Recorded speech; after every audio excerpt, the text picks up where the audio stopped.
qui s'adresse aux 8-12 ans, édité par Fleurus Press, et qui ont des sujets assez forts, des thématiques assez fortes, puisque Tout comprendre junior traite de science et Histoire vraie d'histoire. Ces deux magazines font partie d'une maison de presse Fleurus qui édite 11 marques, donc des magazines qui vont de 1 an à 14 ans. Voilà, donc ce sont des journalistes qui travaillent dans les rédactions, qui savent parler aux enfants et donc adapter un contenu pour les informer, leur faire découvrir le monde et plein de choses voilà, qui les intéressent. Donc je vais leur laisser la parole. Avant ça, juste, je vous explique deux petites choses. Quand il y a un petit sablier qui tourne, c'est qu'on vous laisse un peu le temps de réfléchir parce ça va un peu fonctionner sous la forme de questions-réponses. Et toutes les questions que vous avez qui vous passent par la tête, n'hésitez pas à les poser sur le chat. Moi, je les note pendant tout au long du webinaire et on y répondra à la fin. Voilà. Donc, je laisse la parole maintenant à Valérie et Karine et vous souhaite une bonne conférence. À tout à l'heure. Oui, alors normalement, on commençait par les deux couvertures, Charlotte, de nos deux magazines, pour expliquer simplement un peu les caractéristiques de chacun. Voilà. Donc, vous revoyez TCJ, Tout comprendre junior et Histoire vraie. Certains d'entre vous les connaissent peut-être. Donc, deux titres, comme l'a dit Charlotte, qui s'adressent aux 8-12 ans. Histoire vraie va te proposer des histoires et des BD, toujours un peu en lien avec un contexte historique, des personnages célèbres, que ce soit des scientifiques, des explorateurs, des hommes politiques, des rois, des reines. Et c'est un magazine qui a pour but de te faire voyager dans le temps. Alors moi, je m'occupe de Tout comprendre junior, moi, vous l'aurez sans doute deviné. C'est un magazine qui a pour vocation de vous expliquer un peu le monde, comment ça fonctionne. Donc, on est parti du principe qu'on allait répondre aux questions des lecteurs. Alors, si certains l'ont feuilleté, il est en feuilletage autorisé pour toutes les classes qui participent, Charlotte. Donc, si vous avez eu le temps de le regarder, vous avez pu voir qu'il s'articule toujours autour de questions-réponses. Donc, une grande majorité des questions viennent de nos lecteurs. Ce sont eux qui les posent dans 4 grandes rubriques. Tu disais, Charlotte, qu'il était très scientifique, mais on a aussi, en fait, il est plutôt polyvalent et généraliste, puisqu'il fait aussi de l'histoire, du corps humain, donc de la science, et aussi de la nature. Et il a une autre petite spécificité en dehors de son articulation autour de questions-réponses, c'est qu'il contient une grande BD, c'est-à-dire une BD de 44 ou 46 planches. Et ça, c'est le seul à proposer ça tous les mois. Voilà. Et comme Histoire vraie, il s'adresse aux 8-12. Voilà. Curieux. Si on revient à la petite slide précédente où on voyait toutes les couvertures de Fleurus Press, c'est intéressant pour vous de voir que ces deux magazines se situent dans une gamme, en fait. C'est une gamme entre les tout petits, Papoum, ça commence à 1 an et demi, 2 ans, qui va jusqu'au monde des ados jusqu'à 14-15 ans. Et vous voyez comme ça qu'en fait, chaque magazine a son identité. Chaque magazine, la couverture du magazine, puisqu'on va parler de la couverture aujourd'hui, c'est le thème de ce webinaire. Vous voyez que chaque couverture, c'est un peu la carte d'identité du magazine. Et elle doit vous permettre, à vous lecteurs, de déjà savoir un petit peu pour qui va être le magazine. Donc, il faut qu'elle soit le plus attrayante possible.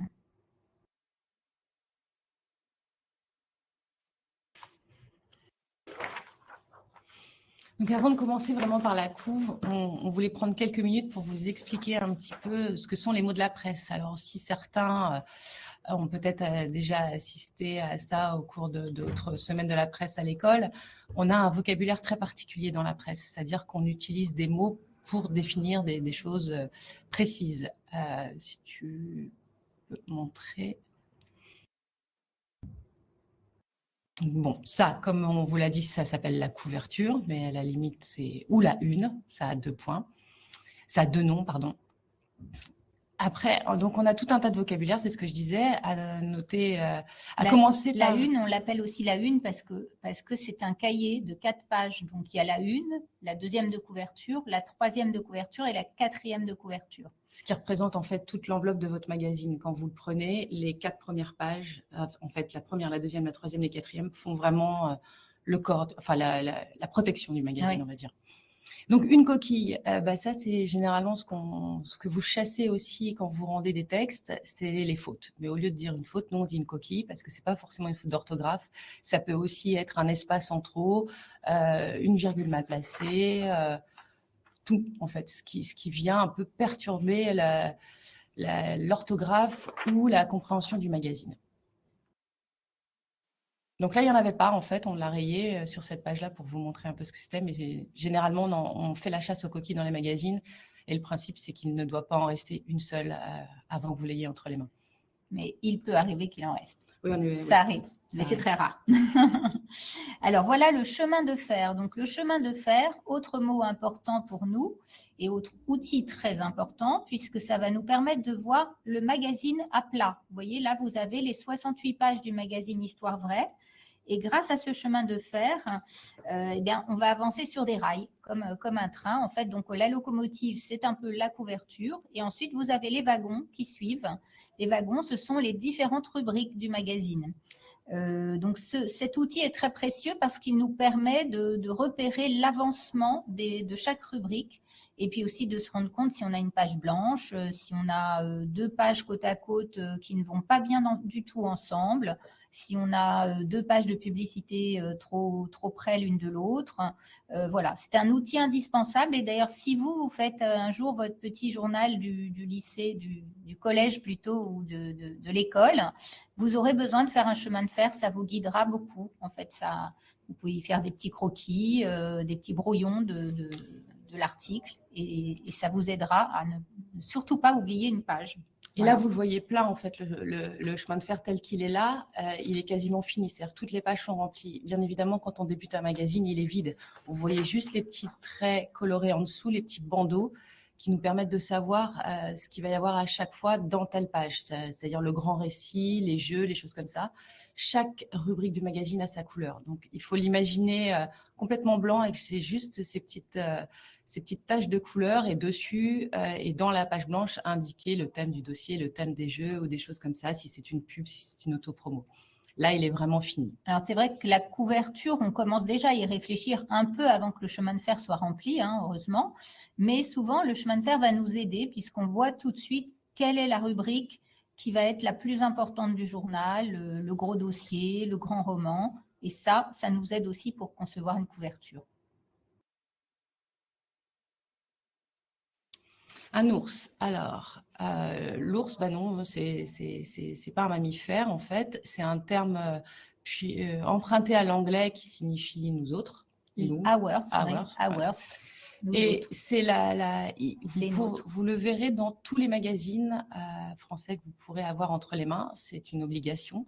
C'est dans ce petit encadré où on est obligé de faire figurer tous les noms des participants au magazine, que ce soit les journalistes qui font le magazine, qui le remplissent, mais aussi la publicité, le marketing, nos directeurs, quels qu'ils soient, la fabrication, le nom de l'imprimeur, le poids du papier, ce qu'il contient ou pas, tous les éléments essentiels au magazine. Et ce sont des informations légales auxquelles on ne peut pas échapper. Donc, l'ours, vous le trouverez souvent tout à la fin d'un magazine ou tout au début. Parfois, c'est avec le sommaire. Ça dépend. Voilà, donc voilà quelques petits mots en plus. Le chapeau également. Alors, le chapeau, vous l'avez sans doute beaucoup vu, sans jamais savoir que ça s'intitulait comme ça. Ce sont 3, 4, 5, 6 petites lignes qui sont situées juste en dessous du titre. Et l'objectif de ce chapeau, c'est de vous donner envie de lire le magazine en entier. Donc, on va vous mettre un peu l'eau à la bouche en 3, 4 lignes pour vous dévoiler un petit peu ce que vous allez trouver par la suite dans le dossier ou dans un gros texte un peu long, mais sans vous en dire trop. Un peu, mais pas beaucoup. Du coup, vous avez envie de lire. Un peu comme si, en français, une maîtresse commençait à vous lire un texte et s'arrêtait juste au moment croustillant. C'est ce qu'on essaye un peu de faire dans les chapeaux. une petite introduction qui donne envie de lire. Voilà. Alors, vous avez aussi souvent, en tout début de journal, hein, c'est souvent la deuxième page, l'éditorial ou l'édito. Nous, on dit édito le plus souvent. C'est un petit texte qui va t'emmener à l'intérieur du magazine, te donner envie de le lire également, et te donner aussi un petit peu l'air du temps. Bah, si c'est l'époque du printemps, si c'est l'époque des vacances, s'il y a un grand événement, voilà, on va aussi en parler dans l'édito et on va aussi te dire en quoi chaque rubrique peut te ramener à quelque chose qui est dans l'actualité et puis aussi mettre un peu l'accent, le point fort sur le gros dossier, sur les rubriques les plus importantes. Et parfois, dans la presse adulte, ça sert aussi à donner une opinion. Souvent, le rédacteur en chef donne son opinion sur un sujet important dans l'édito. Donc la DER ou la 4e, bah, comme son nom l'indique, c'est elle qui ferme le magazine. Alors souvent, ça peut être une pub, une BD. Une BD, voilà. C'est un peu libre à chaque magazine d'accorder la DER ou la 4e de couve à qui veut. Il y a rarement du texte. Et ici, sur cette 4e de couverture, on voit quelque chose dont on va reparler un petit peu plus tard, le code barre, qui donne le prix pour le kiosquier qui n'a plus qu'à scanner ce code barre pour avoir le prix du magazine. Charlotte vous le montre, mais c'est un élément que vous trouvez sur n'importe quelle chose que vous pouvez acheter dans le commerce. Que ce soit une boîte de conserve ou des vêtements, vous avez un code à barre. C'est un moyen électronique pour lire toutes les informations d'un produit et le prix notamment. Et en presse, il est parfois sur la première page, parfois sur la dernière. Selon les... Le bouclage. Le bouclage, c'est le mot qu'on préfère. C'est quand on a vraiment terminé tout le magazine. Il est bien rempli, on est content, il n'y a pas de coquilles, il n'y a rien et on se prépare à l'envoyer à l'imprimeur. Alors, c'est une étape très importante parce qu'on ne doit pas être en retard parce que l'imprimeur attend les papiers, enfin, attend les magazines. Tout est envoyé par courrier électronique. On appuie sur un bouton et c'est envoyé. C'est vraiment la dernière étape d'un magazine. Donc, chaque mois, on a 2 jours consacrés au bouclage environ. Ça dépend un peu des rédactions, où on prend le temps de tout bien lire, de vérifier toutes les informations, notamment dans l'ours, que le code à barre soit bon. C'est l'ultime moment et c'est là où on ne doit rien laisser passer, où on doit être très attentif. Alors, je vois que dans les questions, on reprendra toutes vos questions à la fin. Il y a une question de Henri Vallon, CM2A. Pourquoi la une est si importante? Et bien justement, on va vous expliquer pourquoi la une est si importante. Là, c'était une petite introduction avec des mots de la presse. Mais vous allez voir pourquoi une une est importante. En effet, voilà, c'est un peu l'objet de cette réunion, de cette petite présentation. Donc, pour justement vous faire jouer avec nous, à savoir pourquoi une couverture est importante, on a préparé un petit quiz, des petits quiz où on va essayer de trouver ensemble les réponses. Donc, vous pouvez jouer. Donc, ouais. Charlotte va afficher les questions. Le sablier tourne. Donc, à quoi sert une couverture? Charlotte, tu nous dis? Mais attends, ça tourne encore un petit peu. D'habitude, elle lisait les questions. À protéger le magazine, à présenter le contenu du magazine. Numéro 3, à inciter le lecteur à acheter le magazine. Numéro 4, à garder au chaud les infos. Qu'en pensez-vous? Il peut y avoir plusieurs bonnes réponses.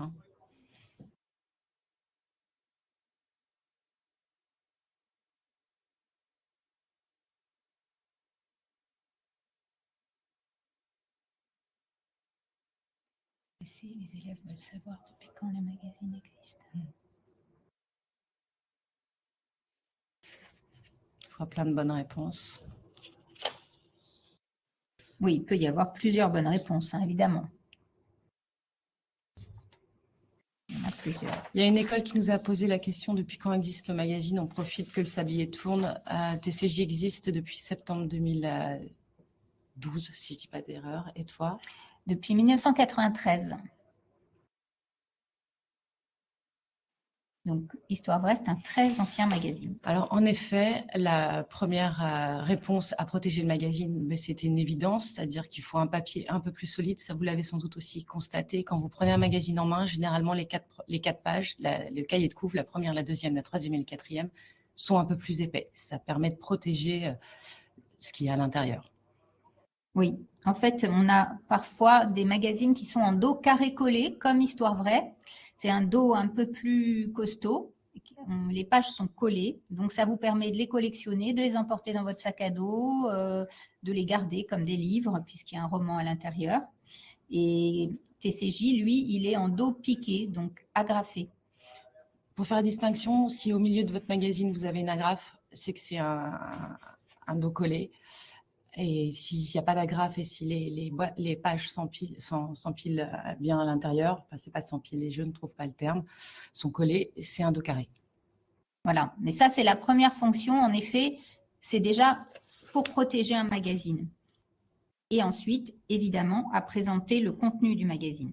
Donc, en fait, là, comme vous pouvez voir, on a entouré plusieurs éléments de la couve. Donc, en premier, le gros titre du dossier, les hommes préhistoriques. Donc ça, c'est le sujet leader, le sujet principal qui va être développé sur le plus grand nombre de pages, du moins chez nous. En haut, là où vous avez le petit hamster, ça porte un terme quand c'est placé à cet endroit-là dans une couve, c'est le contre-leader, c'est-à-dire un deuxième sujet qu'on a voulu mettre en avant, soit parce qu'il était insolite, soit parce qu'on pense que ça peut vous plaire. Pas forcément le sujet qui prend le plus de place dans le magazine, en deuxième, bien sûr, derrière le dossier. Vous avez aussi en bas les fiches, puisque c'est une spécificité de TCJ. Il a 6 fiches détachables dans les mêmes rubriques, dans toutes les rubriques qu'on peut trouver dans le magazine. Juste à sa droite des fiches, vous trouvez une ou deux questions, tout dépend de la place et de la longueur de la question dans les différentes rubriques. De la même manière, pour vous donner envie aussi de l'acheter, on vous met un petit peu à la bouche. Et enfin, la BD intégrale qui est présentée par sa couverture. Donc voilà, l'exemple d'une couverture qui présente bien le contenu du magazine. Et puis, troisième bonne réponse, donc il y a 3 bonnes réponses, à inciter bien sûr le lecteur à acheter le magazine. Donc on va tenter de faire des couvertures les plus attractives possibles. Donc là, vous voyez, vous avez un visuel assez attractif qui fait un peu peur, mais qui fait rire en même temps. Parce qu'en fait, une couverture, ça doit être un peu comme une vitrine d'un magasin et vous donner envie d'entrer dans le magasin, vous donner envie de lire ce qu'il y a à l'intérieur. Donc, c'est pour ça qu'on essaye qu'elle soit à la fois attrayante, vivante, rigolote, marquante. Voilà, tout pour essayer de vous inciter à nous lire. Il y a plein de questions intéressantes. Gardez au chaud les infos, c'était une blague, mais on vous expliquera aussi tout à l'heure qu'il y a des actus qu'on appelle le chaud et des infos qu'on appelle le froid, qui sont plus intemporelles. Et évidemment, ce qui est chaud, on le garde pour la fin du bouclage parce que c'est souvent lié à l'actu, ce qui se passe en ce moment. Voilà. Charlotte, tu veux lire la question où on laisse chaque classe la découvrir? Je vais lire la question. Voilà. Donc la prochaine question, c'est quels sont les éléments indispensables à une couverture de magazine? Le nom de ceux qui ont participé à la rédaction du magazine, le nom de l'éditeur, le logo du magazine, le nom de l'imprimeur, le prix du magazine, le sommaire, les sujets principaux. Là encore, il y a plusieurs réponses, plusieurs bonnes réponses.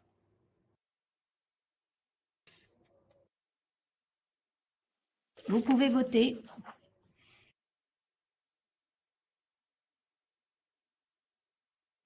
La question de l'école avec Céline Raffose, comment savez-vous toutes les informations que vous écrivez dans vos articles? On travaille en fait quand on ne sait pas tout sur tout, quand on est journaliste. Et donc, on interroge des personnes dont c'est la spécialité. Quand on a une question d'enfant qui concerne, on va dire, un éléphant, on appelle quelqu'un dans un zoo si on n'a pas la réponse pour être sûr de ne pas dire de bêtises. On vérifie tout. C'est ce qu'on appelle en journalisme des sources. Donc, c'est très important qu'on ait des sources fiables pour éviter les fake news, le mot que vous avez vu passer rapidement tout à l'heure, qu'on appelle aussi infox. On essaye de vérifier un maximum en croisant les vérifications. Donc, on va vérifier dans des encyclopédies, on va vérifier sur Internet, mais pas sur les réseaux, et on va vérifier auprès de spécialistes. On a des journalistes avec qui nous travaillons qui sont historiens, scientifiques. Ils ont tous leur spécialité, en fait. Donc, On peut passer aux réponses. Voilà. Oui, vas-y. Donc, la première question, c'est non. Le nom, comme on vous l'a expliqué tout à l'heure, il est dans l'ours, donc il n'est pas sur la couverture. La deuxième est une bonne réponse, c'est incontournable. Il y a toujours le nom de l'éditeur sur la couverture. Je vois que vous avez tous bien répondu. Le nom de l'éditeur, donc vous le voyez en bas à droite, c'est Unique Héritage Presse. Et la marque du magazine, c'est Fleurus Presse. Donc, ensuite, le logo titre du magazine. Vas-y, Karine. Ben là, on est un peu obligé de l'indiquer sur toutes les couvertures, sinon vous ne savez pas ce que vous achetez. Si vous êtes un fan d'un magazine sur la cuisine, évidemment qu'il vaut mieux que vous preniez celui-ci et pas un magazine sur les vêtements ou le sport, peu importe. Donc là, vous voyez bien Histoire vraie. De la même manière, sur TCJ, c'est bien indiqué en gros que vous achetez bien le bon magazine pour lequel vous êtes rentré dans le kiosque. Voilà. Et il est toujours très haut, en haut de la couverture, pour qu'éventuellement, il dépasse un peu dans les kiosques, sur les étagères, que vous puissiez repérer tout de suite le titre.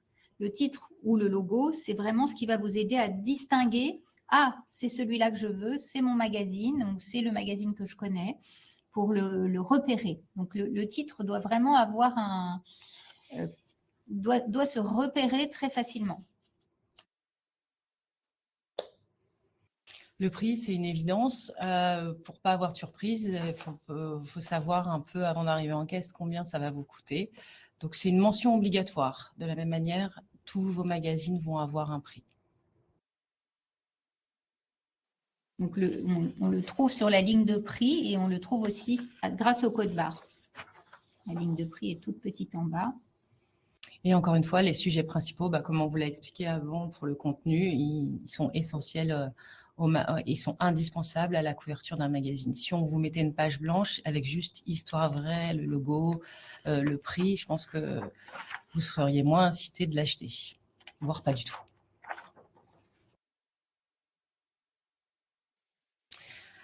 Alors, les autres éléments d'une couverture.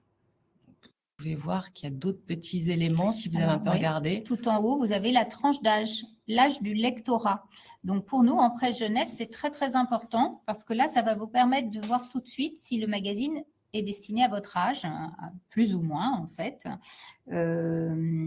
Et ça, c'est un élément que vous ne verrez pas du tout, jamais en presse adulte. C'est vraiment lié à la presse jeunesse. Donc, quand vous voyez 3,5, 2,5 ou 8,12, vous savez que ça va vous concerner. C'est pas pour ça que vous pouvez pas acheter des magazines plus grands ou en dessous si le sujet vous intéresse. C'est plus pour vous dire que la manière dont ça va être écrit, vous avez toutes les connaissances pour le comprendre.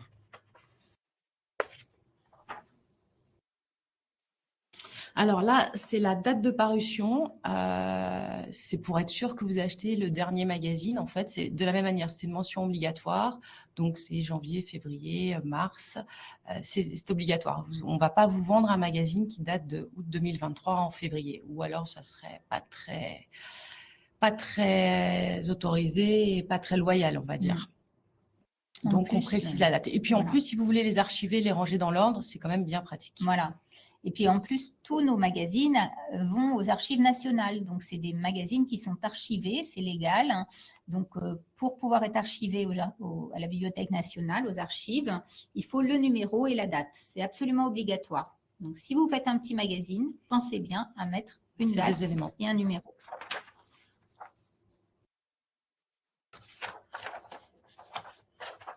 Et la ligne de prix, Valérie l'a abordée tout à l'heure. Si vous êtes à l'étranger et que vous voulez absolument un magazine français parce que vous avez envie de le lire et ça vous manque, vous avez vu un super sujet, le tarif ne va pas nécessairement être le même parce qu'il y a les coûts d'envoi, de distribution sur place et sur tous les magazines. Alors, sur TCJ, vous voyez, il est un peu à la verticale, il est à l'horizontale sur Histoire vraie. Vous allez avoir le prix du magazine dans les différents pays. Donc, au Canada, en Belgique, en Italie, en Grèce. Dans les monnaies du pays. Dans la monnaie du pays, en plus. Ouais, parce que ces magazines sont souvent vendus à l'étranger pour les francophones. des Français qui habitent à l'étranger ou des jeunes qui parlent le français. qui parlent le français. Donc, le sujet principal. On en revient.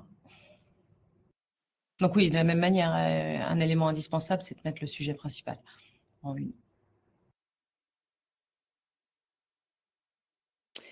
Alors là, c'est la troisième question. Pourquoi un sujet est-il mis en couverture d'après vous? 1, parce que la photo accroche le lecteur. 2, parce que le sujet n'a pas trouvé sa place dans le magazine. 3, parce que c'est un sujet d'actualité. 4, car c'est une publicité. 5, car on pense qu'il va intéresser le lecteur. 6, car c'est le grand sujet du magazine.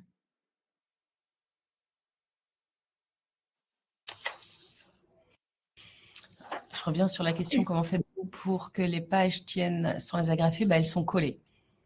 C'est le dos carré. C'est le dos carré, donc dos l'histoire carré vraie. collé. Ouais. Combien de temps faites-vous pour faire une couverture? Pendant que vous réfléchissez en même temps, pour combler un peu les silences. Ça dépend en fait du maquettiste. C'est la personne qui va mettre en scène les images et le texte. Donc, sur certaines couvertures, ça peut aller très vite, une journée. Parfois, ça peut prendre 2 ou 3 jours. Alors, elle ne va pas passer tout son temps dessus. Elle va commencer, poser les éléments, puis elle va laisser un peu décanter. Donc, elle va passer à autre chose, puis elle va y revenir quelques heures après, ou ainsi de suite, pour laisser mûrir le sujet. Ça dépend vraiment des sujets et de la personne qui le fait. Et puis, ça dépend aussi si on met une illustration ou si c'est une photo. Et ça, on va vous expliquer après. Quand c'est une illustration, c'est quand même beaucoup plus long. On met plus de temps à faire une couverture quand on part d'une illustration, surtout quand on commande cette illustration à un illustrateur. Vous allez le voir dans les slides suivants. Donc, bravo. Là, je vois qu'il y a encore plein de bonnes réponses. Bravo à tous. Alors, la première réponse, oui, c'est sûr qu'on va placer en couverture un sujet qu'on pense plaisant, agréable et qui pourrait vous plaire. Donc, là, les hommes préhistoriques, on s'est dit que c'était un sujet qui était intéressant, d'abord parce qu'il y a plein de choses à raconter. Et surtout sur TCJ, comme je vous l'expliquais au début, nous, on fonctionne beaucoup avec les questions de lecteurs. Donc, c'est un sujet qui nous a été remonté par plusieurs lecteurs. Donc, on s'est dit, bon, il faut qu'on le mette de côté pour en faire un gros dossier et donc le mettre en couverture. Alors, la photo accroche le lecteur. Là, en l'occurrence, ce n'est pas une photo, c'est une illustration. Mais on s'est dit que c'était un peu marrant d'imaginer un homme préhistorique, ça aurait pu être une dame préhistorique, en train de faire un barbecue avec derrière un mammouth qui le regardait un peu dans une grotte. Bien évidemment, ça n'aurait jamais pu exister à l'époque préhistorique. Mais voilà, je ne sais pas ce que vous pensez de cette couve, mais nous, on l'a trouvée assez rigolote et intrigante. C'est ce qu'il faut. C'est qu'il faut que la couverture interpelle. Alors là, de la même manière, car c'est un sujet d'actualité. Excuse-moi, je t'écoute la parole. C'était un numéro de juin. Donc, en juin, il y a la fête de la musique. Donc, on a pris ce prétexte-là parce que c'était un sujet pour lequel on n'avait jamais eu de dossier en avant la musique. C'était un sujet d'actualité qui a été le prétexte pour parler de plein de choses. Comment on fait de la musique, pourquoi on aime la musique, qu'est-ce que nous fait la musique au fond de nous-mêmes, sur les réactions qu'on peut avoir dans le corps. Et ensuite, car on pense qu'il va intéresser le lecteur. Donc là, la couverture de Tout comprendre junior vous montrait bien, comme l'a dit Karine tout à l'heure, vu que ça répond à des questions de lecteurs, Karine a voulu se pencher sur les métiers du futur, qui allaient peut-être être vos futurs métiers. Donc c'était un gros dossier. Voilà. Là, la rédaction s'est dit, forcément, ça intéresse les lecteurs. Qu'est-ce qu'ils vont faire plus tard? Quels sont les métiers qui vont être à leur portée, les nouveaux métiers à découvrir? Donc, c'est une troisième bonne raison de mettre un sujet en couverture. Et là, en l'occurrence, il y a des chercheurs dont c'est le métier de savoir les tendances d'ici 20 ou 30 ans. Ceux qui peuvent imaginer, est-ce qu'on va aller passer des vacances sous l'eau dans des hôtels sous l'eau, des choses comme ça. Et il y a aussi des personnes qui travaillent sur les métiers du futur. Donc là, c'était 12 métiers qui n'existent pas encore, mais qui seront présents quand vous arriverez sur le marché du travail dans 20 ou un peu moins d'années.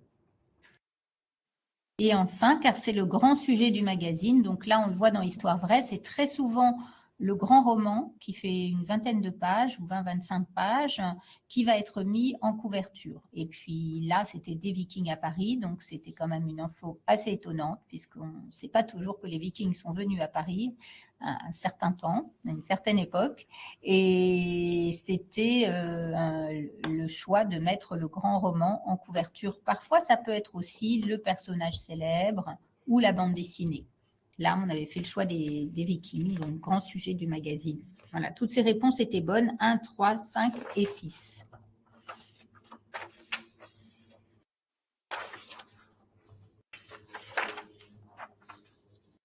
Alors là, on vous remonte rapidement le chemin de fer pour... on ne va pas vous le réexpliquer, on l'a expliqué tout à l'heure, mais c'est justement puisqu'on va passer à comment on élabore une couverture. On élabore donc une couverture aussi en s'inspirant de ce qu'il y a dans le magazine, donc de ce qu'il y a que vous voyez apparaître sur ce chemin de fer. C'est le premier guide. Et ensuite, voilà les outils. Alors, on a ce qu'on appelle un gabarit, c'est-à-dire le plan de la couverture. C'est des éléments, on les a vus ensemble, les éléments indispensables qui vont revenir tous les mois. Donc, la maquettiste part de ça. C'est comme si elle partait d'un modèle. Elle sait qu'elle a des emplacements qu'elle va devoir remplir et des choses qui ne vont absolument pas bouger. Évidemment, le nom du groupe, l'âge, le numéro va changer, mais il est toujours placé au même endroit. Le titre, tout ça, ce sont des éléments qui ne bougent pas. Donc, le gabarit est fixé comme ça chaque mois. Après, à charge pour elle de le remplir avec les différents sujets du magazine à venir. Donc, Histoire vraie, de la même manière. Ça permet aussi de voir l'encombrement, c'est-à-dire la place accordée à chaque sujet. Visuel. Chaque visuel. Ouais. Donc, dans ce gabarit, on va venir poser la titraille et aussi en premier les illustrations. Donc souvent sur Histoire vraie, on part d'une illustration qu'on va commander à un illustrateur. Donc on va lui demander d'abord un crayonné. Donc le crayonné, c'est une esquisse, c'est un petit dessin qui est fait à la main, au crayon, voilà, pour dire, voilà, est-ce que c'est vraiment ça que vous voulez? L'illustrateur nous dit, voilà, est-ce que j'ai bien correspondu à vos attentes? Donc, nous, on lui dit oui ou non. Hein, on va lui dire, tu rajoutes à l'arrière-plan un autre guerrier, une voile de bateau. Et à partir de ce crayonné, la maquettiste le met dans le gabarit que vous avez vu tout à l'heure et va installer par-dessus le titre. Donc, si le titre rentre bien, parfois, il arrive qu'il n'y ait pas assez de place pour le titre, donc on va lui demander, on va dire à l'illustrateur, il faut que tu réduises un petit peu ton viking, il faut que l'épée soit moins grosse, voilà. Donc, une fois que le titre est entré, on va lui donner la validation sur ce crayonné et il va passer à la mise en couleur. Donc, l'étape suivante, c'est la mise en couleur. On peut ajouter, enlever des éléments. Là, il nous a fait le viking à part et le bateau derrière. Comme ça, nous, on peut superposer. Tout ça se fait par ordinateur, hein, voilà, c'est numérique, et on superpose le grand viking sur le fond couleur. Ensuite, on installe ces mises en couleur dans le gabarit, et voilà, ça commence à se remplir. Donc, en attendant, elle a mis aussi les sujets, la maquettiste, mais aussi les sujets qui sont complémentaires, donc le grand personnage, la bande dessinée ou la docu-fiction, et parfois change la couleur du titre. Si on voit que le titre n'est plus assez visible avec l'illustration, on va faire plusieurs essais couleurs et plusieurs placements du titre. Le titre, il peut bouger vraiment jusqu'à la fin. Et il peut changer aussi. Si on trouve une meilleure idée, on change le titre. Donc voilà, la couverture, elle se fait par étapes. Et pour répondre à une question donc, de tout à l'heure, vous voyez que ça prend quand même un peu de temps. Surtout si on commande un dessin. Karine, elle part souvent de photos, donc ça va un peu plus vite pour TCJ, puisque les photos sont prises dans des banques d'images, dans des agences photos, et c'est un petit peu plus rapide. Voilà, on n'a pas besoin de commander l'image. Et ces couvertures, elles vont passer ensuite en comité de couve. Voilà. Donc là, par exemple, vous voyez 2 couvertures d'Histoire vraie différentes.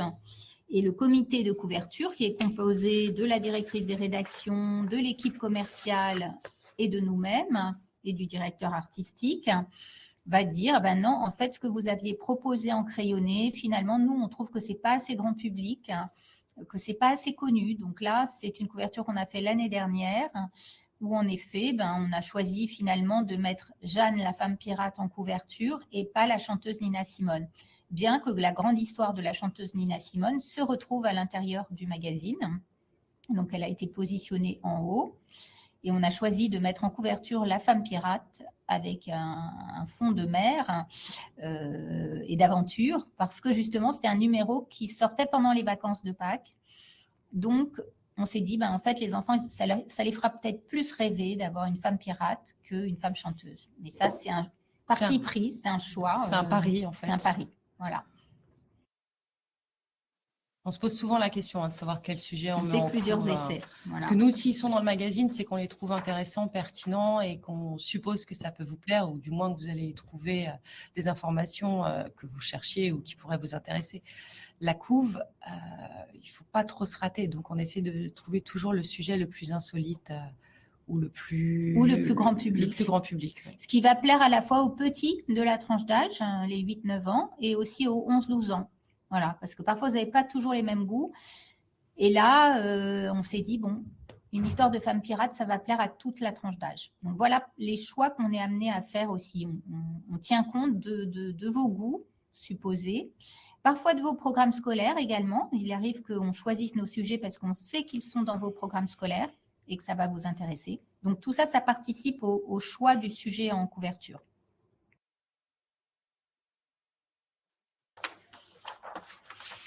Alors, ce n'est pas parce qu'on n'a pas d'illustration ou de crayonné qu'on n'a quand même pas des étapes dans la fabrication d'une couve. Donc là, vous voyez toutes les différentes étapes ou toutes les différentes propositions qu'a fait la maquettiste sur la couve, sur les hommes préhistoriques. Alors, vous voyez, au départ, il y en avait de 4-6. Évidemment, on ne peut pas arriver au comité de couve avec 6 couvertures à proposer et les laisser nous dire ce qu'ils pensent de chacune, parce que tous les 11 titres passent dans la même réunion. Donc, il faut resserrer un petit peu le choix. Donc, ça, c'était ce que la maquettiste avait proposé juste à la rédaction, et puis on a décidé entre nous.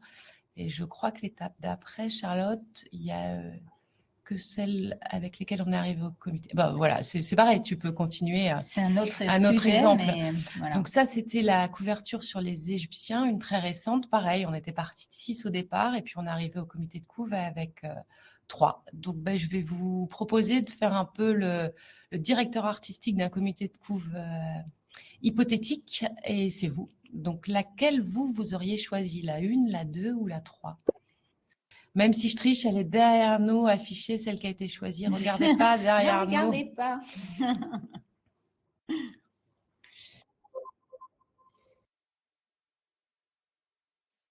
En fait, tous les goûts et les couleurs sont dans la nature. Donc, c'est pas parce qu'on en aura choisi une que c'est forcément celle qui aurait plu à tout le monde, mais on a supposé que c'était un maximum de gens. En tout cas, c'était celle qui plaisait le plus aux 6-7 personnes qui étaient dans la réunion. Alors, je ne sais pas si c'est parce que vous avez été influencé par la couve qui est derrière nous, mais il y a une majorité de réponse 3. Donc, merci, parce que c'est celle qu'on avait choisie.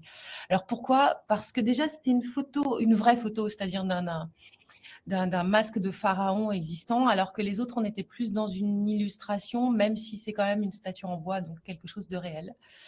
Et on s'était dit, voilà, un pharaon comme ça, c'était vraiment de nous plonger dans l'Égypte antique. Il y avait une question, là, vous posiez la question de savoir comment on fait si on n'est pas tous d'accord pour choisir une couverture. Comment on fait pour se mettre d'accord ? Comme vous le dit Karine, il y a plusieurs étapes. Déjà, il faut qu'on se mette d'accord à l'intérieur de la rédaction. Donc, la rédactrice en chef, le ou la graphiste, le secrétaire de rédaction. Donc, déjà, on va voter entre nous. Donc, on vote. En fait, on se dit, moi, c'est celle-là, moi, c'est celle-là. Et ensuite, quand on arrive à la grande réunion de couverture avec l'équipe commerciale, c'est-à-dire l'équipe qui va s'occuper de la mise en vente en kiosque de ces couvertures, c'est souvent cette personne qui va trancher la question. C'est-à-dire qu'elle va dire, moi, c'est celle-là ma préférée parce que je la trouve la plus efficace, la plus percutante en kiosque. C'est celle qu'on verra le mieux. Les couleurs sont fortes, le titre est fort. Donc, souvent, c'est cette personne-là qui a le dernier mot. Et parfois, on nous dit, non, il n'y en a aucune qui tranche, retravailler. Il faut tout recommencer. Ça nous arrive aussi. Alors, un petit résumé. Là, on vous a mis à l'écran un petit peu tous les éléments essentiels à une couve. Donc, vous pouvez revoir là, les accroches, le titre, la tranche d'âge. Quel que soit le magazine, on ne fait pas le même magazine avec Valérie, mais on a exactement les mêmes éléments. Pas disposés au même endroit, mais ils y sont. Donc ça peut vous servir si vous faites votre petit magazine. Avec ce petit résumé, vous avez tous les éléments essentiels à placer sur une couverture.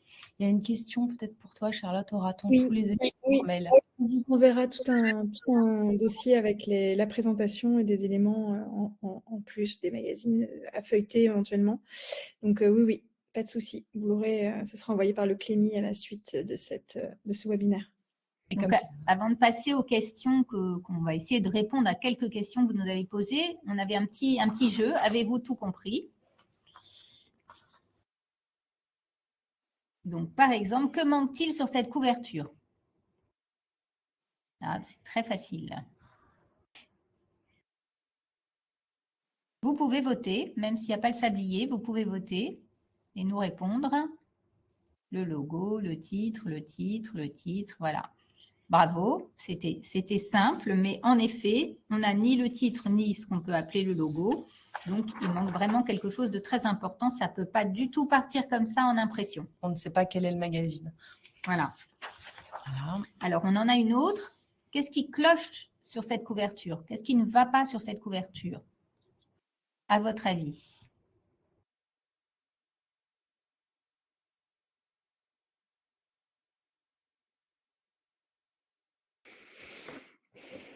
Voilà. En effet, le titre de la BD n'est pas le bon, le gros titre. Oups, il y a eu un petit oubli de la graphiste ou du correcteur. C'est Ramsès II qui est resté, alors qu'on devrait être avec Jeanne la pirate. C'est quand même assez rare qu'on ait des grosses fautes comme ça en couverture, mais bon, parfois, ce qui est le plus gros se voit le moins. Donc, alors ici, vous avez aussi quelque chose qui cloche sur cette couverture. Dans la tête des fleurs. Est-ce que ça correspond bien selon vous? Quelqu'un posait la question combien on est à faire un magazine. En fait, nous, on est des toutes petites équipes ici chez Fleurus Press, c'est-à-dire que pour faire des magazines, on est deux et demi sur place. Mais après, on travaille avec plein de gens à l'extérieur qui vont aller nous chercher des photos, qui vont nous corriger les textes, qui vont écrire, qu'on appelle des pigistes. Donc, c'est difficile. Si on vous donne un chiffre, on va dire on est deux et demi par titre. Au journal. Au journal sur place, mais ça monte à beaucoup plus. On a aussi des stagiaires. Il y en a une parmi nous là qui écoute, qui est cachée. Donc, on pourrait dire qu'il y a en gros sur chaque magazine une dizaine de personnes qui collaborent. On va dire ça, une dizaine de personnes qui collaborent. Donc là, bon, oui. Alors, l'illustration de la BD et le chien. Voilà, le chien qui ne correspond pas au sujet dans la tête des fleurs et la BD qui était manquante. Voilà, le visuel. Il y avait une question tout au début sur comment est fait le choix de la BD. Alors, parfois, on a des propositions de lecteurs. Souvent, nous, on a pris le parti de vous faire découvrir des BD patrimoniales, c'est-à-dire des BD que vos parents, voire vos grands-parents auraient pu connaître, des grands classiques, en fait. Quand on dit patrimonial, c'est des classiques. Donc, ça va être Boule et Bill, ça va être Lucky Luke, Les Tuniques Bleues, voilà. Spirou, oui. On peut passer aux questions si tu veux. Alors, on va essayer de répondre à quelques-unes de vos questions, même si on n'a plus beaucoup de temps, mais voilà. Alors, j'ai noté du coup toutes les questions qui ont été posées. Donc, au tout début, quand vous avez abordé les sujets du vocabulaire, il y a eu 2 questions sur justement les mots, le jargon. Pourquoi est-ce qu'on appelle une coquille, une erreur, une coquille? D'où vient l'origine? Alors, je ne me souviens plus de l'explication exacte, mais je crois que ça remonte au Moyen-Âge. C'était le vocabulaire des imprimeurs. À l'époque, les lettres, elles étaient sur des petites casses, en fait. Et je crois qu'il y avait un truc de quand la lettre se casse ou qu'elle devient qu'un petit bout de lettre, en fait. Je sais qu'il y avait une explication liée à ça, me semble-t-il. C'est une bonne question pour TCJ. On l'a déjà eu, cette question, mais je ne me souviens plus exactement Tu trouves, Loïne, notre petite alternante en journalisme regarde sur Internet. Mais je sais qu'il y a effectivement une explication qui remonte aux techniques d'imprimerie du Moyen-Âge. Mais peut-être quelqu'un connaît la réponse. Il y a une main qui se lève. Effectivement, en tapant au mauvais endroit, parce que c'était des coquilles neuves. En tapant mal, Ça tapait pas la bonne lettre. Ça tapait pas la bonne lettre. Bon. Mm. Je vais faire une Peut-être que question vous dans trouverez la TCJ. réponse dans TCJ bientôt. Voilà. Je vais la noter et on y répondra dans Histoire, dans la rubrique Histoire. Vas-y Charlotte, excuse-moi. Et pourquoi appelle-t-on ça le bouclage? Parce qu'il est fermé, le magazine. Ça y est, on peut le fermer, il est bouclé. Mais c'est vrai qu'on utilise des termes comme ça sans Ouais. savoir vraiment l'étymologie. On baigne dedans depuis toujours et C'est vraiment un mot qui est présent dans toutes les rédactions, aussi bien adultes qu'enfants, hein, le bouclage. ouais, parce qu'on a travaillé dans les deux. Ouais. Je pense qu'on boucle une boucle, en fait. On ferme tout, comme dit Karine. Le journal peut être fermé, peut être replié, peut être parti en impression. C'est comme quand vous dites on a bouclé nos valises. Eh bien, c'est un petit peu la même chose. Tout est fermé. Voilà. C'est fermé. On n'y touche plus. Et le temps, quand vous demandiez le temps, il faut imaginer comme on est des mensuels, nous on boucle tous les mois. C'est-à-dire que tous les mois, on finit un magazine qu'on envoie à l'impression et le suivant enchaîne juste derrière. Mais évidemment, on ne prend pas 3 semaines pour faire un magazine. Donc, on anticipe des sujets bien avant. Si Valérie, elle fait un grand récit dans Histoire vraie sur les Vikings, il faut bien évidemment qu'elle commande le texte à un auteur ou à un journaliste, qu'elle le reçoive, qu'elle le corrige, après qu'elle l'envoie à un illustrateur. Donc, vous imaginez qu'on commande ce papier au 6 moins mois à l'avance. 6 mois, voire un peu moins à l'avance. De la même manière, moi, quand je commande une question à un pigiste, il faut qu'il ait le temps de faire l'enquête, de l'écrire, de me l'envoyer à moi. Si j'ai des corrections, je lui renvoie, de l'envoyer au chercheur qu'il valide qu'il n'a pas dit de bêtises dans son texte. Donc, ça ne se fait pas en une semaine. C'est des petits bouts comme ça. Faire un magazine, c'est au moins 2 mois à l'avance et pour des trucs, peut-être même 3. Alors, il y a des sujets qui vont aller très vite, d'actualité, les actus, normalement. C'est pour ça que c'est au chaud. On les fait la dernière semaine avant le bouclage pour pas publier une actualité qui serait très ancienne, que vous auriez vu passer partout et où vous trouveriez ça un peu limite de la retrouver dans le magazine 3 mois après.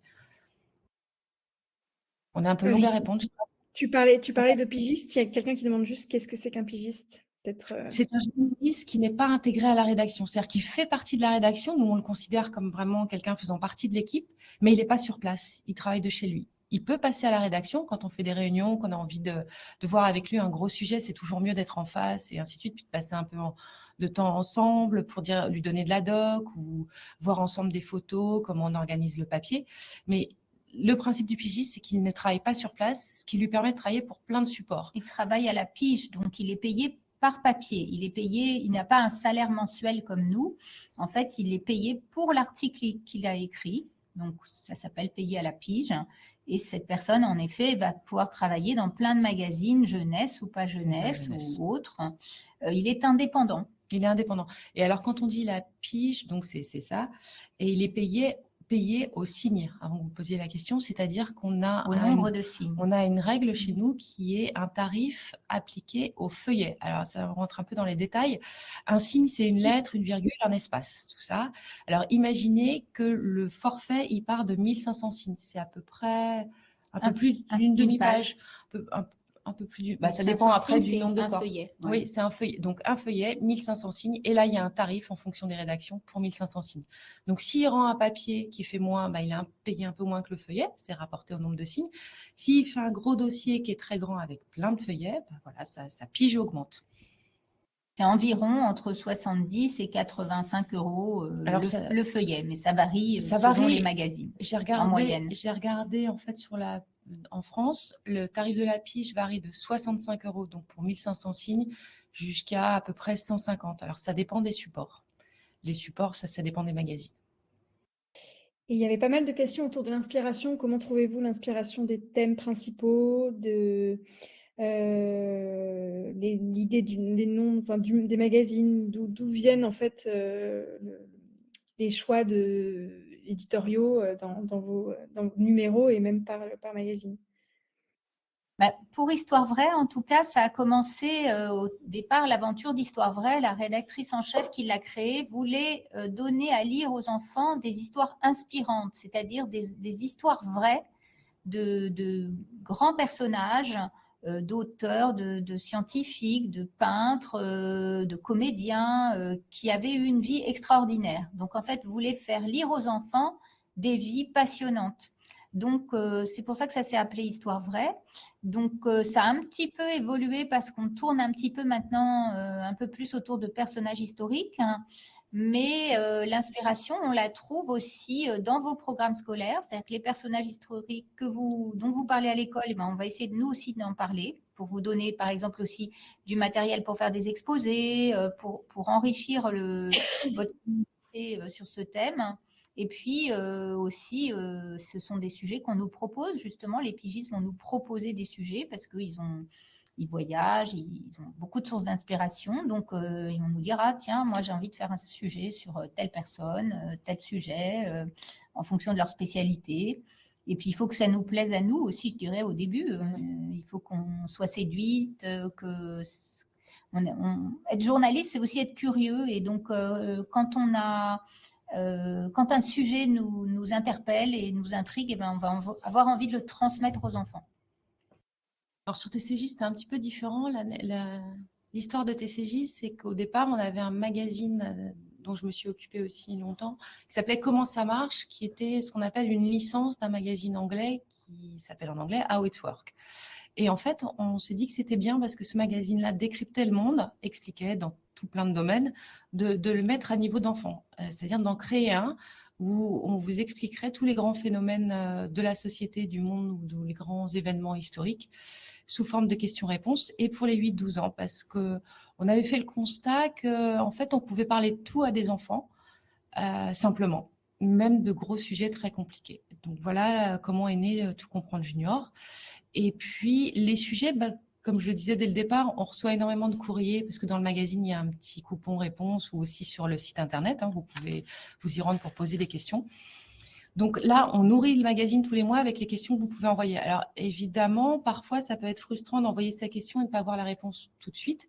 Mais on ne peut pas remettre la même question tous les mois dans le magazine. Or, il y a des questions qui reviennent systématiquement dans des grandes rubriques comme comment la Terre a-t-elle été créée, s'est-elle formée et ainsi de suite. Je le reçois quasiment une fois par mois et je ne peux pas le faire tous les mois parce que sinon, pour mon argent, ils font tout le temps la même chose, ça coûte cher, c'est pas très sympa. Donc, on essaye de varier.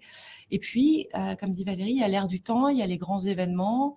On s'inspire un peu de tout ce qui fait votre quotidien et d'essayer d'y répondre parce que peut-être que quand vous avez des questions, vous n'osez pas les poser à vos parents, c'est plus simple de les écrire, de les poser à un magazine, peut-être, hein, et d'avoir la réponse de spécialistes. Et puis aussi, on sait que nos lecteurs, comme ils ont entre 8 et 12 ans, eh bien, on va les garder en général 4 à 5 ans, 6 ans parfois, quand ils sont très fidèles. Mais du coup, au bout de 5 ou 6 ans, eh ben, on va retraiter les sujets, alors souvent avec des angles différents. On va les traiter en BD si on les a traités en roman, ou on va les traiter sous forme d'enquête, ou on va les traiter sous forme de jeu ou de bande dessinée. Mais on sait que Toutankhamon, Ramsès II, la Joconde, les pyramides, enfin plein de sujets, Napoléon. Ou chez moi, la croissance, voilà. Votre croissance. Ce sont des sujets qui sont réguliers, qui vont revenir chez nous tous les 4 ou 5 ans. On va les retraiter parce que vous grandissez, vous passez à autre chose. Et par contre, les nouveaux lecteurs qui arrivent, qui ont 8-9 ans, eux, ils ont envie d'entendre parler de tout ça. Donc, au bout d'un moment, on reprend un peu les mêmes sujets tout en les traitant différemment. Oui, vas-y, Charlotte. Non, je change de sujet. Non, vas-y. On a eu pas mal de sujets aussi sur à quoi sert la publicité pour un magazine. La publicité, elle est un peu indispensable. On essaye, nous, en presse jeunesse, de ne pas en avoir trop parce qu'on n'a pas envie que les enfants soient pris pour juste des consommateurs. Donc, on va essayer de ne pas avoir trop de publicité. Mais elle est nécessaire parce qu'elle participe à l'équilibre du financier et budgétaire du journal. Donc, une page de publicité, ça nous apporte un peu d'argent qui va permettre que cet argent soit réinvesti autrement, justement en s'offrant des plus belles illustrations.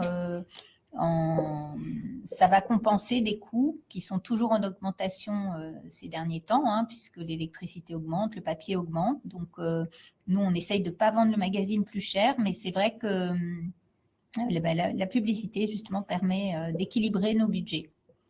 Mais on s'est fait pour règle de ne pas avoir plus de 3 ou 4 pages de publicité dans nos magazines. Et on n'a jamais autant. Ouais, c'est rare. C'est rare. On n'est pas un magazine de mode, donc Autre Mais la sujet. publicité a permis pour des magazines adultes de garantir leur liberté aussi. Quand la publicité est apparue dans les pages des magazines, ça a permis aussi qu'il n'y ait pas derrière des financiers, des sponsors qui contrôlent complètement le magazine, puisque l'argent arrivait par la publicité, ça rendait aussi le magazine plus indépendant. Ça a participé à la liberté de la presse, le fait d'introduire de la publicité. Une autre question sur votre parcours. Comment devient-on rédacteur en chef? Tu commences ou je commence? Je peux commencer. En fait, moi, j'ai commencé par l'édition. J'ai pas commencé dans la presse. J'avais fait des études de lettres. Et puis ensuite, j'ai commencé par travailler dans l'édition. Mais c'est très proche. Sauf que dans l'édition, tout va un petit peu plus lentement que dans la presse. La presse, ça va très vite. On fait un magazine par mois. Alors que dans l'édition, il faut un peu plus de temps pour sortir un livre. Mais ce sont deux métiers très proches. En tout cas, ce qui me passionnait dès le début, quand j'ai fait mes études de lettres, c'était de travailler pour la jeunesse, que ce soit en édition ou en presse. Je voulais travailler avec un public enfant parce que j'avais envie de transmettre ce que moi j'avais aimé quand j'étais enfant. J'ai beaucoup lu, j'étais une grande lectrice, donc ça m'intéressait de continuer à explorer ce domaine et à travailler pour des enfants. Moi, c'est un petit peu différent. Moi, j'ai fait des études de sciences, des études pour être prof de SVT. Et en fait, je ne voulais pas spécialement être prof enseigné. Par contre, j'aimais beaucoup le fait de faire de la vulgarisation, c'est-à-dire d'expliquer, de retransmettre et ainsi de suite. Et par chance, j'ai trouvé pendant mes études un boulot d'étudiant dans un groupe de presse. Donc, j'ai vraiment découvert le métier de la presse comme ça. J'ai fini mes études comme si je voulais enseigner. Et puis ensuite, j'ai fait des formations dans des centres professionnels pour apprendre un peu les techniques d'écriture et ainsi de suite, même si j'écrivais un petit peu puisque j'avais un pied dedans. Et ensuite, j'ai gravi tous les échelons, c'est-à-dire j'ai commencé par être rédactrice, après chef de rubrique, chef de service, rédactrice en chef adjointe, puis rédactrice en chef. Voilà, je suis passée par toutes les étapes et c'est un métier passionnant parce qu'on apprend des choses tout le temps. Et oui, il faut être curieux. Et on n'a jamais l'impression de s'ennuyer. Alors nous, on a des parcours un peu atypiques, mais c'est vrai que souvent, les 3 quarts du temps, les gens qui travaillent dans la presse ont fait des écoles de journalisme. Donc c'est parce qu'on est très, très vieille. Notre stagiaire ici présente, elle est en master de journalisme. Maintenant, il y a des parcours très particuliers pour être journaliste. Et même journaliste spécialisé. Donc, à l'époque de Karine et de moi-même, il n'y avait pas encore autant d'écoles de journalisme que maintenant. Donc, on pouvait entrer dans le métier par différents chemins. Voilà. Maintenant, c'est beaucoup moins possible. Il faut vraiment faire une école de journalisme. Voilà. Mais c'est vrai qu'en cours de route, Karine et moi, on s'est formés, on a fait des stages en école de journalisme.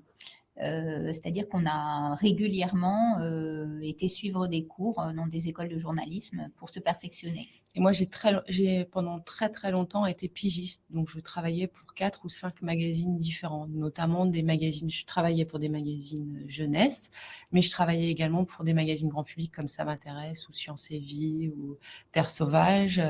Je multipliais mes collaborations parce que, comme si vous avez fait un petit calcul, faire un feuillet par-ci par-là, c'est pas un gros salaire à la fin du mois, donc il faut essayer d'en faire un maximum pour bien en vivre. Mais c'était aussi très intéressant d'écrire pour différents supports parce que c'est jamais les mêmes attentes, c'est pas le même public, c'est pas les mêmes attentes, c'est très formateur et c'était chouette. Est-ce qu'il y a des questions auxquelles on n'a pas répondu? On a vu défiler beaucoup de questions. Merci beaucoup. Et on voit merci à tous. Vous venez d'endroits très, très lointains. J'ai vu Djerba tout à l'heure. Il y a plein de partout en France et à l'étranger. Merci beaucoup de nous avoir écoutés, votre intérêt et puis de nous avoir écoutés en ayant l'air si intéressé, en me posant plein de questions. Et de toute façon, ils auront nos mails ou ton mail, Charlotte, s'il y a d'autres questions. Oui, je vais leur transmettre. Donc, je ferai passer par le Clémy la présentation, éventuellement 1 ou 2 numéros à feuilleter. S'il y en a qui vous ont intéressé plus particulièrement, n'hésitez pas à le mettre dans le chat avant de partir. Et je vous enverrai aussi le lien pour pour participer si vous souhaitez envoyer des questions à Tout comprendre junior et créer la couverture L'histoire vraie. d'Histoire vraie, exactement. Le dernier Histoire vraie du mois de mars, vous trouverez un concours de couverture. Donc, il y a le gabarit. Vous voyez, le gabarit s'affiche. Vous pouvez colorier, coller, découper des photos, coller des lettres et fabriquer vous-même votre couverture d'Histoire vraie avec vos personnages favoris, avec les personnages qui vous intriguent le plus. Donc, n'hésitez pas à nous envoyer une couverture. Vous gagnerez un livre ou plusieurs livres ou un abonnement pour votre école. Et pour les gagnants, bien sûr. On en a déjà reçu pas mal et on adore cette rubrique parce que tous les ans, au moment de la semaine de la presse et des médias dans l'école, on vous demande de créer une couverture. Vous êtes de plus en plus nombreux et vous avez plein d'idées. Donc, voilà, vous pouvez nous les envoyer par mail et on sera ravis. Merci beaucoup. Merci à tous.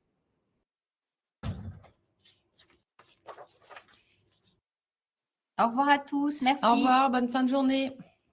Au revoir.